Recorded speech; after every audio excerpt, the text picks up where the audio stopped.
Salut à tous, c'est MD Manga, bienvenue dans cette nouvelle vidéo où nous allons parler matériel. Alors comme je vous l'expliquais dans ma précédente vidéo, j'ai été contacté dernièrement par la marque XP-Pen pour réaliser 2 lives, 2 tests sur 4 tablettes de leur marque.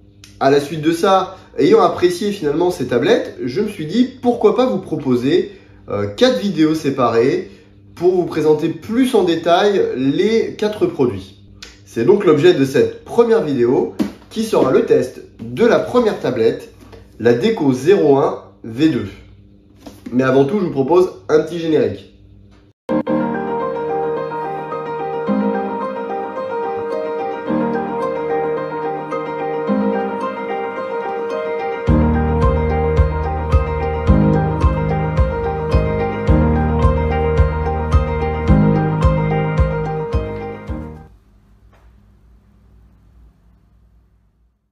Nous revoici donc après cette courte introduction pour le test de la Deco 01 V2 de chez XP-Pen.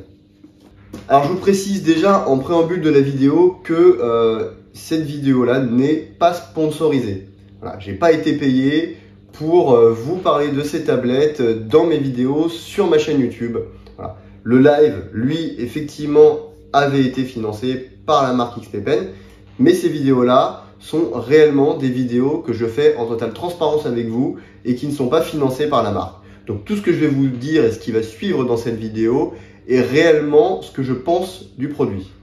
Voilà, je tenais à vous le dire parce que je ne veux pas être taxé de vendu ou quoi que ce soit. Donc voilà, tout ce que je vais vous dire, c'est ce que je pense honnêtement du produit. Alors il s'agit d'une tablette sans écran que je vais vous montrer en détail. Donc tout d'abord, je vais vous proposer une petite vidéo de présentation du matériel et de ce qu'on trouve dans la boîte.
Nous voici donc dans mon bureau avec l'objet déballé.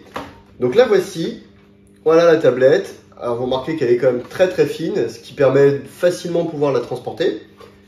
Vous voyez également qu'il y a quelques points lumineux qui délimitent la surface active. Voilà. Je trouve aussi également que voilà, elle est filaire, hein. Elle est filaire uniquement, mais le fil est quand même assez long, donc c'est quand même assez confortable, on peut circuler. Voilà, ça pose pas trop de soucis en termes d'ergonomie. Et donc aussi vous avez le stylet que voici. Voilà, alors le stylet, bon je peux le montrer un peu plus près sur la caméra. Voilà, alors c'est un stylet sans gomme, donc il n'y a pas de gomme contrairement à certains modèles de chez Wacom.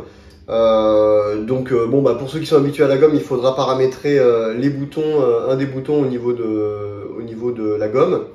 Mais bon, honnêtement, moi, jamais j'utilise la gomme, donc c'est pas très gênant. Ce qui est intéressant, c'est que ce stylet est autonome, donc il n'a pas besoin d'être rechargé, et ça, c'est vraiment bien.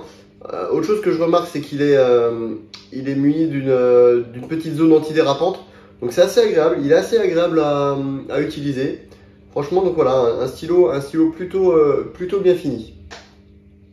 Donc je vais commencer par vous montrer rapidement l'installation du logiciel.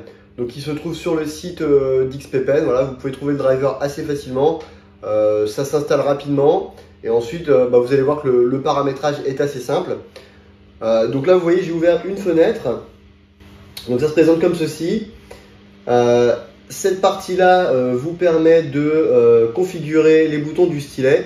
Alors bon, de base c'est inversé entre les deux. Moi je préfère avoir le clic droit en haut et l'inversion pinceau gomme ici. Donc c'est assez pratique ça. Voilà, on paramètre la gomme au niveau du bouton qui se situe ici en bas. Et honnêtement c'est plutôt pratique. Cette partie-là c'est pour régler un peu la sensibilité. Alors je vous avoue que je n'y touche pas. Moi la sensibilité de base me convient parfaitement. Ensuite là, un point important, mode du stylet, toujours rester en mode absolu, voilà, parce que le mode relatif, vous n'aurez pas la détection de la pression, donc c'est inutile, restez sur mode absolu. Si jamais vous avez des petits soucis, il y a cette petite coche à toujours avoir activé, parce que le Windows Ink, s'il n'est pas activé, des fois ça peut créer quelques petits soucis de compatibilité. Voilà, la partie ici, c'est pour déterminer la surface active, à quoi elle correspond sur l'écran, donc là moi je l'ai paramétré aux 4 bords de l'écran. Donc il n'y a pas besoin de faire autrement. Voilà. Vous remarquez également ici qu'on a la possibilité de retourner la tablette si vous êtes gaucher, droitier. Voilà. Moi, elle est en mode droitier avec les boutons sur la partie gauche. Donc je vais laisser ça comme ça. Dernier point là important, c'est les raccourcis. Donc je vais ouvrir cette deuxième fenêtre. Vous voyez, les raccourcis, on a ici 8 boutons que vous pouvez paramétrer. Ici, voilà, K1 à K8. Donc moi, j'en ai paramétré personnellement 6. Voilà, donc on peut paramétrer à la fois donc, des raccourcis clavier, donc le CTRL Z qui peut être utile, le CTRL A pour moi, le bouton Supre. Et j'ai également paramétré ici voilà, le lancement du logiciel justement de configuration du stylet. Donc comme ça avec mon bouton 5, je peux lancer l'outil de configuration, donc c'est assez pratique, voilà, c'est plutôt pas mal. Et enfin, donc quand vous avez terminé en fait votre configuration, ce qui est intéressant de faire, c'est de pouvoir exporter la configuration. Donc vous faites exporter la configuration, donc je ne vais pas le faire parce que j'ai déjà fait. Vous exportez votre configuration et comme ça vous permet, si vous changez de PC, si vous formatez votre PC, de ne pas être obligé de tout reparamétrer à la fin. Donc voilà, c'est assez pratique. On va maintenant passer à quelques séries de tests assez basiques pour voir comment réagit le stylet en fonction de l'inclinaison, en fonction de la pression. Donc vous allez voir ce que je fais à l'écran et puis je vais vous commenter en même temps. Donc là j'ai pris un crayon. Donc on va essayer d'effleurer. Voilà, on peut effleurer gentiment. On voit que on peut vraiment, je vais zoomer pour vous montrer. On peut vraiment être très fin. Voilà. Là j'effleure. Si j'appuie fort et je relâche, regardez. Le stylet répond assez bien. On va essayer de pencher un peu le stylet pour voir. Vous voyez, je penche. Là, à mon avis, je suis même à plus de 60 degrés. L'inclinaison maximum est de 60 degrés, mais je pense que là, je suis à plus de 60 degrés. Donc ça, c'est un petit test assez simple à faire pour voir si une tablette est de qualité. Vous voyez, ça suit bien. Il n'y a pas de différence, de latence entre le moment où je fais sur la tablette et au moment où ça s'affiche à l'écran. Donc vous voyez, il n'y a pas vraiment de problème. Voilà. On va faire la même chose avec une plume, avec l'outil plume. Vous allez voir, là j'ai pris une grosse plume exprès, comme ça on va bien pouvoir se rendre compte de la pression. Regardez, là j'appuie à peine. Là j'appuie à peine. Voilà. Vous voyez, on peut quand même faire des traits très fins et pourtant, vu la taille de ma plume, vous voyez, fin, j'appuie, je relâche. Je relâche. Vous voyez, c'est franchement ça répond bien. Ça répond super bien. Hop, on va effacer. Et on va essayer des traits un peu rapides. Alors, je vais peut-être un tout petit peu pour voir si ça marche correctement. Donc ça, c'est un bon test aussi à faire. On va essayer de faire des petits traits rapides comme des lignes de force qu'on trouve dans les mangas.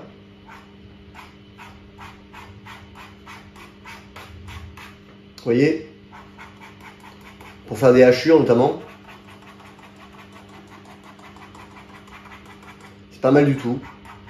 Je dirais qu'il y a un petit peu de temps en temps, allez, on va dire un peu de temps en temps, comme je ne fais qu'effleurer, de temps en temps, j'effleure pas assez fort. Mais regardez quand même, ça répond quand même super bien. Là, je suis quand même en plus sur un zoom qui est assez élevé. Vous voyez, quand je dézoome, franchement, il n'y a pas de problème. Vous voyez, on va se faire un petit, je sais pas moi, un petit visage rapidement, direct à l'ancrage. Hein, bon, on va pas se prendre la tête. Un petit visage, hop, un œil.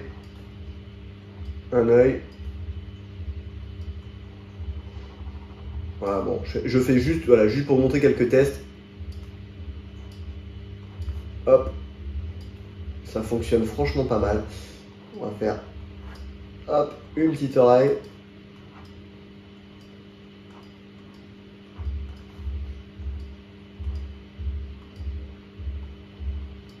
Non, franchement, il est hyper agréable. Hyper agréable. Franchement, c'est... j'ai vraiment pas l'impression d'être sur une tablette à 60 €, hein, très honnêtement.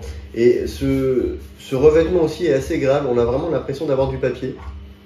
On va faire une petite coiffure là à ma jeune fille. Hop. Hop, allez.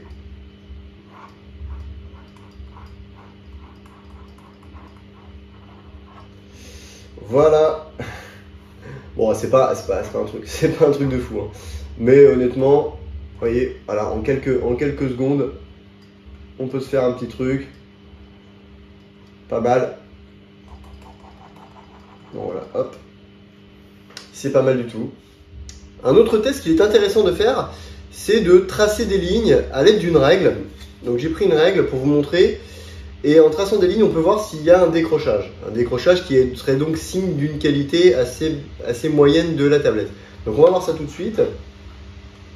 Voilà, je me mets sur une page, j'ai pris une plume et on va tracer des lignes à la règle. A priori, de ce que je vois, ça fonctionne bien.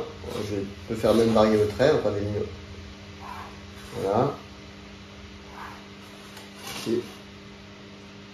C'est vraiment nickel, hein. Vous voyez, en fait, s'il devait y avoir des crochages, ça donnerait ça.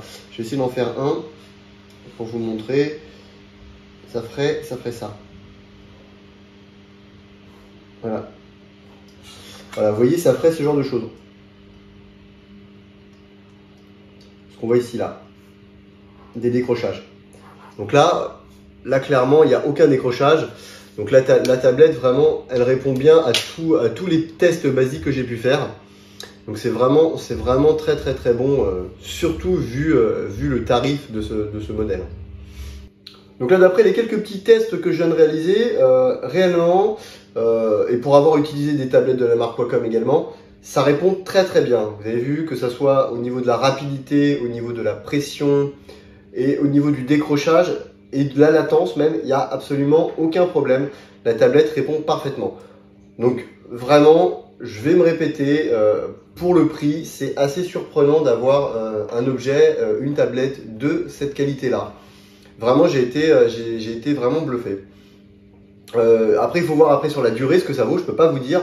Cette tablette, moi, je l'utilise que depuis quelques mois. Donc, je ne peux pas dire qu'elle va durer 10 ans. Mais néanmoins, depuis quelques mois que j'utilise ce modèle-là, réellement, ça fonctionne très bien.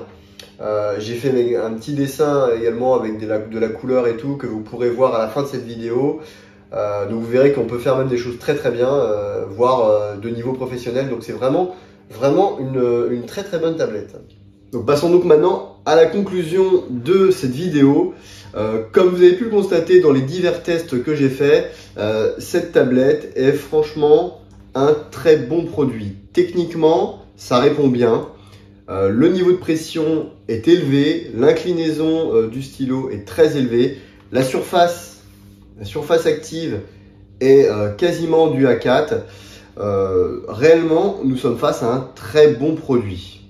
Il faut savoir que l'équivalent de cette tablette chez la marque de référence Wacom, tourne autour de 350 €. Il s'agit de la Intuos Pro M, qui est une très bonne tablette, peut-être meilleure que celle-là, mais la différence de prix est également énorme. Cette tablette, si on regarde actuellement sur le site internet de XPPen, elle doit tourner aux alentours de 55-60 €, ce qui fait une différence de prix de 300 €. Et honnêtement, pour une tablette de cette qualité-là, il n'est peut-être pas nécessaire d'aller chez Wacom mettre 350 € parce que à 60 €, vous avez un très très bon produit.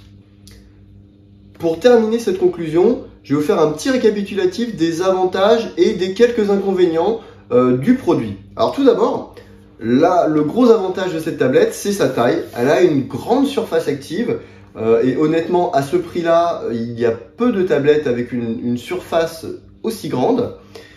Autre point important, c'est ce film que vous voyez par-dessus. Ce film est à la fois permet une bonne protection pour éviter qu'elle se raye, mais également vous donne un aspect papier, c'est-à-dire que quand vous dessinez avec votre stylo, vous avez une sensation, on va dire, assez proche de la feuille papier, ce qui est très très agréable. Je vous ai parlé dans la vidéo des 8 boutons personnalisables, qui sont vraiment pour moi une chose vraiment indispensable sur une tablette graphique et qui sont ici comme au nombre de 8, ce qui est assez conséquent quand on sait que, je vous disais, la Intuos Pro M n'en a finalement que 6. Une particularité de cette tablette que j'ai appréciée, ce sont les 4 marques aux 4 coins de la tablette qui délimitent de façon lumineuse la partie active. Ce qui fait que quand vous dessinez dans une pièce qui est mal éclairé, et ben vous avez tout de suite une bonne visibilité de la surface active de votre produit. Je reviens également brièvement sur le stylet qui est vraiment de très très bonne facture. Je vous le disais déjà, le gros point positif, c'est qu'il est autonome et donc il n'a pas besoin d'être rechargé, et ça c'est un gros plus. L'autre point positif du stylet, c'est son niveau très élevé de pression qui, je le rappelle, est de 8192. Donc équivalent à la Intuos Pro M de chez Wacom, et un degré d'inclinaison sur la tablette de 60 degrés, ce qui est franchement pas mal pour donner des bons petits effets comme on a pu le voir dans la vidéo juste avant. Au rayon des points positifs, mais que je n'ai malheureusement pas pu tester, c'est la compatibilité Android. Voilà, moi j'ai que les appareils iOS, donc j'ai pas pu tester ça, mais pour ceux qui n'ont pas de PC, et qui souhaitent quand même dessiner à l'aide d'une tablette, cette tablette peut être vraiment faite pour vous parce que à l'aide du câble USB qui est ici et d'un adaptateur qui est fourni que vous mettez sur le câble, vous pouvez brancher votre tablette directement sur le smartphone ou sur n'importe quelle autre tablette tactile Android, et ça vous permet de dessiner en utilisant des applications, notamment Sketchbook, Procreate, Medibang, dont certaines sont gratuites. Donc c'est une solution qui est finalement assez peu onéreuse, avec une tablette pas chère et avec un smartphone ou une tablette que vous avez, vous pouvez directement dessiner sans avoir à investir dans un PC. Au niveau des quelques inconvénients, de cette compatibilité Android découle pour moi un inconvénient, c'est effectivement le fait que la tablette ne soit pas compatible avec iOS. Voilà, moi j'ai un iPad et j'aurais peut-être apprécié pouvoir travailler avec cette tablette. Donc ça c'est un point qui, j'espère, pourrait être mis à jour lors d'une mise à jour d'un driver et donc rendre compatible avec un iPad ou avec un iPhone.